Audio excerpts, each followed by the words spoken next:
Alright guys, welcome back to the GSTL. We have seen Moon beat a Terran who lost to a Zerg yesterday with a late game composition, but today we are going to see Younghwa, someone we did not see yesterday. Do you know what is bad about ice cream? No, if you eat it too fast, you get a brain freeze. Oh, okay. Oh. I was thinking, I was like, well, in my opinion, everything is bad about ice cream, but I had no idea what you were going to say. Okay, seriously guys, who knows this feeling when you eat ice cream and it's so good and you eat way too fast and suddenly you're like, oh, brain freeze. And then you do it again and again and again and it happens again and you ask, why? I've done this before. Sometimes I'm one of those people who will occasionally eat ice. Like when the drink is gone, sometimes I'll just eat the ice. You know what I'm talking about? You eat it? Well, I mean, I suck on a little bit, I crunch it, eventually. If you eat a lot of ice really quickly that way, you can get a similar feeling. That's what's happened to me. Okay. One day you'll eat ice and you'll know. I don't eat ice cream, just ice. Yeah, but you're weird. I am, a little bit strange. I guess you could say that, yeah. And I admit that. The map. The map is entombed. We have entombed Younghwa against Moon, ladies and gentlemen. The GSTL Incredible Miracle is up against Fnatic. They are down a game. Are they able to tie it up here at the GSTL with Colin Wolf? Lights go out, it's finally going down. Feel it in the air.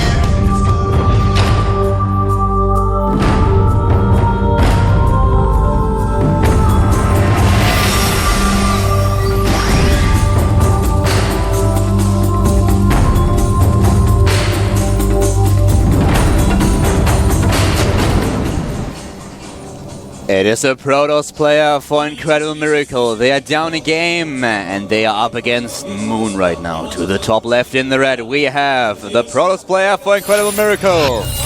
LGIM Younghwa. Younghwa. It's been a while since this guy has come out. And he has a pretty hard game ahead of him. To the bottom right, cross position on Entombed Valley.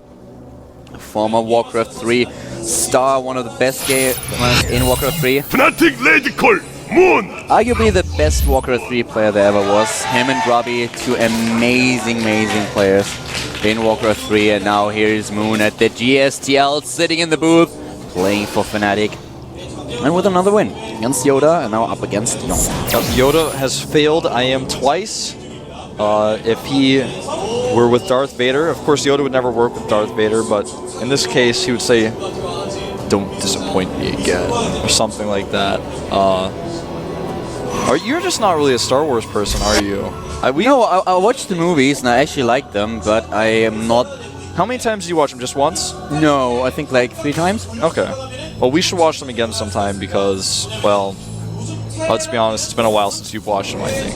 Yeah, definitely. It has been years. Yeah, I have to watch Star Wars every now and then to retain my sanity, but for me, it may have been about at least a year, actually, since I've seen them, which, I mean, yeah, it seems like, oh, that's pretty normal, but actually for me, I like to watch them pretty regularly. My favorite thing to do is to watch one Star Wars movie with someone, A New Hope, someone who doesn't know anything about Star Wars, just to get them into it, and then I'm like, that's all I have to do. I walk away, and that person they enjoy all the Star Wars movies, usually all 6 of them, in fact, and they're just really happy, and I'm like, I'm glad I could share this with you. So you're one of those Star Wars fans that actually says, okay, there are 6 Star Wars movies instead of only 3? Yeah, actually, I'm okay with the prequels. I mean, I would like to have, organized debate. I have had organized debates with people about this thing or that thing about the prequels they don't like. I'm like, well, yeah, I get your points here, but actually I think the prequels are overall good. I will say that. I know Star Wars fans that are like, you're not a real Star Wars fan then, Wolf, but guys, I think they're okay. I'm pretty happy that actually LucasArts, and they only made, well, not LucasArts, but that there were only 3 Indiana Jones movies. I would have hated a really bad sequel. I would have hated it. Well, I know where you're going with this one, man. I hope so.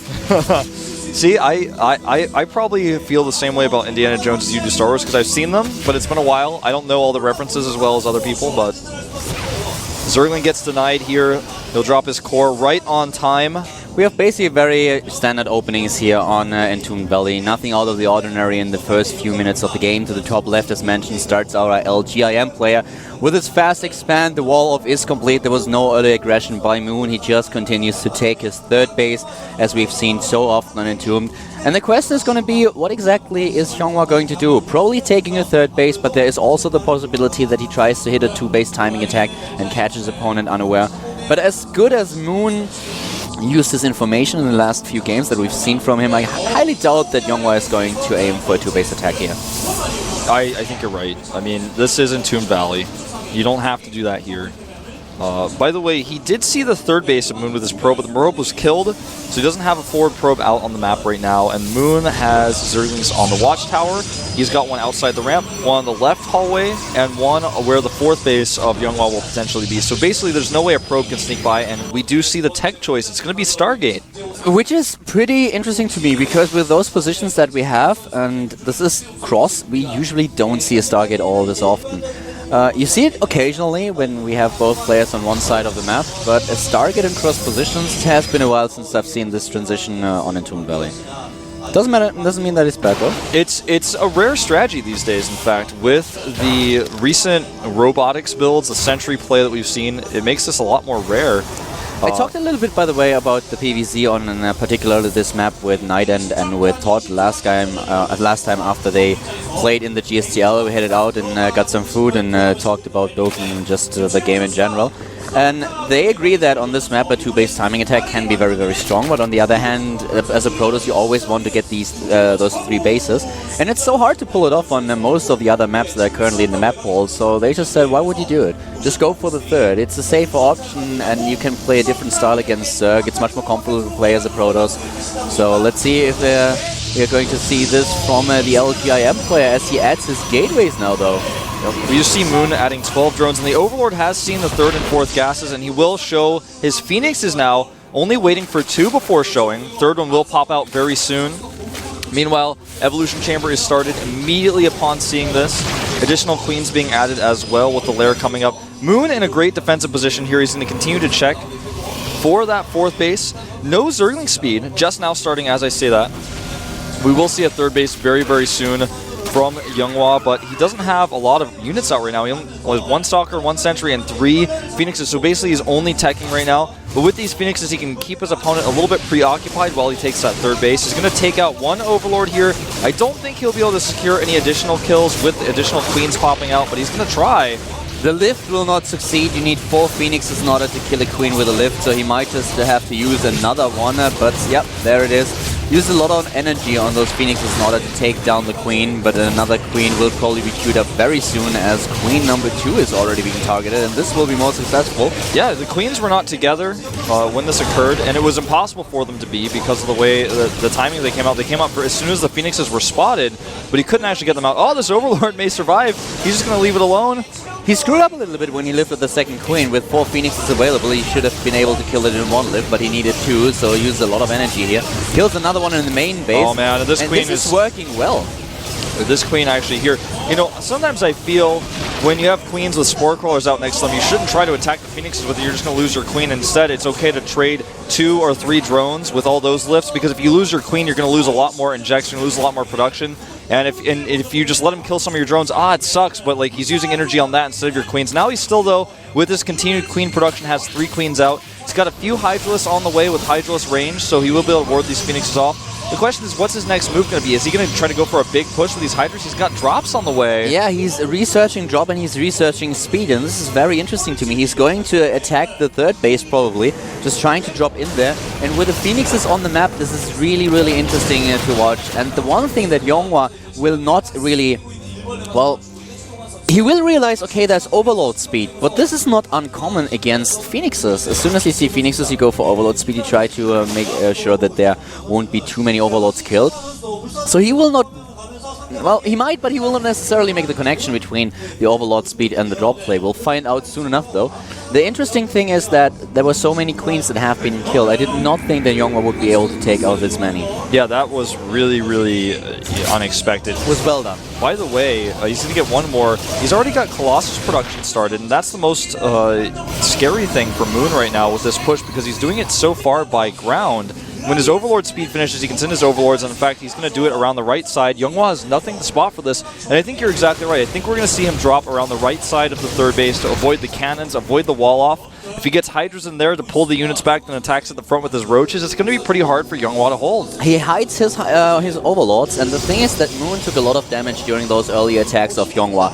And if you just check the resources lost tab, we have 1,600 resources lost for Moon, while only 50 have been lost for Youngwa. That is unbelievable, man. But He's only lost the probe. The Observer, he spots the Overlords, and he's starting to kill him already. Youngwa playing so well here, he's literally only lost his scouting probe, that's it, man. That's not the big chunk, though, and yeah, those Phoenixes have to be careful, but he knows what's coming up now. And just look at the Colossus timing. Extended Thermal Lens, it will be done by the time that he hits. Everything got even delayed further, and now there are additional cannons. There is Extended Thermal Lens, or it will be ready in a few, and then we also have the Colossus. Is Moon really able to pull this off? He may, but it's not going to be easy. He's going to have to split these units like crazy. The Phoenix is still very aware of the positioning of this army. He may lose a Phoenix. Nope. Well, that. He's trying to all right, here we go. Oh, wow. He's trying to drop on top of the army. Moon is retreating. He cannot fight this. There's no way. And a great hold by Youngwa here. This is actually... It is kind of funny. Moon moving in and seeing that and like, okay, I think I better go. But I like his decision. A lot of players would have just tried to make it happen and died. But he goes in and he realizes, wow, this is a lot more than I expected, and he's well positioned as well. You could see that he hesitated for a second and thought about dropping the units, but then he decided to just fall back because he realized this is not going to work. He's going to force a cancel on this hatchery. But Moon, you're right, he pulled back, but he is considering going for a drop around the left side. Oh man, he actually has no Hydralisk here, so he's starting to lose more units until the Hydralisk arrive, that is. Takes out that Void Ray, he gets a forward pylon up, and here comes the attack. The units are a little bit out of position, so he will lose a few probes, but he should be able to defend this pretty well. Is he able to snipe the Nexus? He's trying. He's trying to target it down. Oh, this could be bad. Will those Colossi be able to do the damage? This is going to be a close one. Oh, I think he's going to get it. Yes. He will get it. He gets it. He pays a lot, but he's able to spot it. And in the main base, we have another set of Roaches and Zerglings. But this one is not going to die. No, this one will be fine. He will take a lot of damage there, and it buys the time that Moon needs, because otherwise, if he didn't do this one, then the attack would be upon Moon already. But there is still a very scary timing that he can hit with here, and a lot of Overlords being taken out. He's going to have to produce some extra ones here. Oh yeah, the big problem for him is now if Youngwa moves out, there is no anti-air, as you pointed out earlier. We have the Spire just now building, and it takes ages for the Spire to complete and the Corruptors to get into the base, into the game. Oh, these Hydralisks, by the way, Kaldor, are completely trapped. If he catches them while they're slowly moving off creep and kills them before they can actually return home, he will just probably lose this game. He has no answer. If he loses this army, he dies. It's over. And he's moving to the side already. He's Great trying play to by break them off. He will catch them, and this is bad news for Moon. He has no answer for this army. He's going to have to turn and fight, but this is the worst fight he could ever pick. He will lose everything here. The force fields work in his favor, but only for a limited amount of time. He can't even escape with those Overlords. He's trying. But the main problem is there are way too many Stalkers, and of course all those Phoenixes. He's dropping to the right side. This is amazing, though. Yeah, I cannot believe he was able to even save this much. But the problem is it's not over yet. The Stalkers and Colossi are already positioning themselves well here. But this is the best Moon could have hoped for, even though that has occurred, though. He's going for another drop. He's been spotted. The Stalker's blinking forward, chasing down these units. He's supply blocked, and he's heavily supply blocked. He can't build any Corruptors. No, he cannot, and these units being chased away. And now Youngwa can go for the heart. There are a few Roaches in the way, but they'll be taken out in seconds. Moon desperately trying to set up drops, but Youngwa setting up defenses as well. 4 cannons going down at his third base right now. He has Stalkers at his natural, and Moon will not hold this push. He doesn't have lava either. He can't build too many units. He still has only 2 queens. This is not enough. He doesn't have the lava that he needs to. Not enough injects. He's trying to drop, but Youngwa, he seems to be ready, and he has 80 supply lead. Yep, and this will be thwarted. The natural is relatively exposed now. He has moved most of his units in the wrong direction there. He has denied the third base drop, but the key here, of course, is that he has no answer. Moon has no answer for Younghwa's units that are tearing through his natural, and these Roaches and Hydras with good Blink Stalker Micro will be taken out. He blinks on top of them, in fact. He blinks in, the Mutalisks are building right now. He drops into the main base at the same time, and currently we have Moon just with a strategy that did not work. He tried to go for the stop play, but Younghwa, he was ready. He intercepted the units that were about to be dropped and completely shut Moon's aggression down, and now his army composition is just countering everything that Moon has. Yep. There are so many cannons in play that you cannot win a base race no matter what. GG. Younghwa makes a return and takes out Moon in his first appearance this season.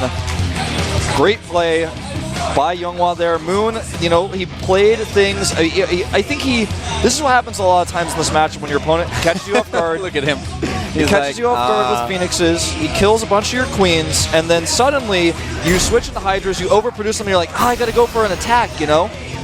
Moon lost too much in the early game. All those queens that he lost, he should have been able to play a little bit more defensive, get those spore crawlers up, have the queens on hold position, just make sure that he doesn't lose too many of them. But the Phoenixes, they did so much damage, and everything that Moon did from this point on was kind of based on the hope that this drop would be successful, and well, it wasn't.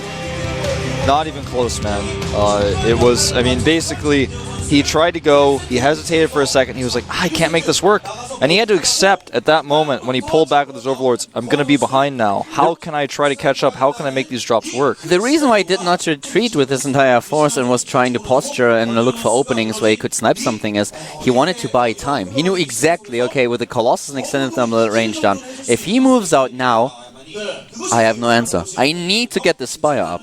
I need to make something happen in order to delay him and just force him to go back to defend with dropping in the main base at the natural, but in the end he lost too many resources and he was not able to get those Corruptors out. Yep, Younghwa was so smart, cornering those units in the bottom left. What will Fnatic do now? Is it going to be Todd? He prepared for Inori. It's going to be Alive. It's Alive as the second player for Fnatic. I did not expect this man to come out this early. Yeah, me neither. I was actually thinking that he's the one who is going for the TVT. No, that's what I thought as well. You know, I thought they might use this guy against MVP potentially, but he's coming out right away. And of course, this is a cool choice because, yeah, he doesn't seem like the kind of player to snipe a Protoss, but he's an all-around good player. And the map choice, it is Antigua. This is pretty interesting to see him play on Antigua right now.